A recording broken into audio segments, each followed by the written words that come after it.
G'day folks, Craig and Kerry here. We want to introduce something a bit new, and we're going to call it Plant Health and Wellbeing. And most of our posts, in fact, if not all of them, have been focused around how to grow plants in your garden. But we want to help you take that to the next level and really get the very best from your plants. It's all very well to grow a plant, but you know, getting the absolute best nutrition out of it as possible is what we want to sort of show you how to do. And it's not just the health of the plant, but it's what else it can do for you. I mean, and Kerry is an aromatherapist, and in fact has a diploma in the subject. And you know, I didn't think much of it way back until I started to look further into microbiology and realised the nutrient density that we produce in the sap of a plant, which is where they get the volatile oils from, is a very, very powerful thing. And, you know, and I can't speak about that, but Kerry can. And as we go through the seasons, there'll be plants that crop in and up that are seasonal that we can talk about and help you get the very best from it. And of course, we've got our little helpers here, good old George, and Buster's under the table asleep. Yeah, he's comatose under the table because he's been out for a long walk.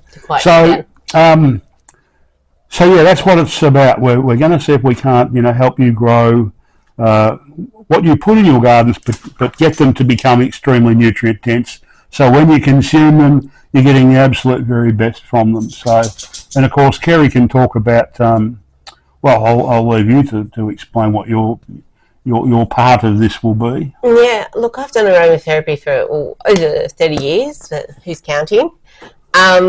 And just the benefits of it. But I also went into the emotional side of oils, how they can help you emotionally, how it can help you physically. And so obviously when I joined Craig with the gardening, because I had nothing better to do, learning to grow the plants and everything, I had the background of the oils. So, and it's like bringing these two together. And I know you've been watching me dabble in and start seeds and things like that, but just showing you how else you can use your plants and get better benefits out of it is it's exciting for both of us. Well, you know, they call it alternative medicine, and that's very true. It is an alternate to medicine, and we go to the root cause of the problems. And when the modern medicine really only attacks the symptoms, and they don't go to the cause, which is half the problem. And that's why we find ourselves in such poor health these days. We seem to be living longer lives, but we're not living healthier ones. You know, research is revealing now that 1 in 2 of us, pretty well 47% of us, all have autoimmune disease or dysfunction of some sort, inflammation and all those sorts of things. And soil microbiology's revealed to me that, you know, there's some published studies now to say that when you smell a particular smell in humus, it activates serotonin in your brain. You know, so these bacterial and they're airborne, a lot of them, you know, and that's what aromatherapy is all about.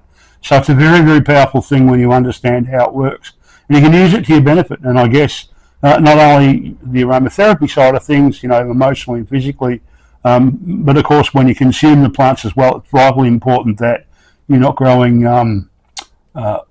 hollow plants with nothing much in them, and which is unfortunately most of the way most of our food is grown on our behalf by others, you know, fed in poor soil. And we, you know, the studies also revealing these days that to get the same nutrition out of plants today as you could in 1940, you've got to eat 3 times the amount of vegetables and somewhere between 4 to 5 times the amount, 3 times the amount of fruit and 4 times the amount of vegetables, somewhere between 4 or 5 times the amount to get the same nutrition. So, you know, we've got lots to learn, and it's this is a new frontier, I believe, with where nutrient-dense plants is going to take us. I mean, that's a new term that is not bandied around very much these days because, unfortunately, most of the plants that we consume are not nutrient-dense, and we're not getting from them what we need.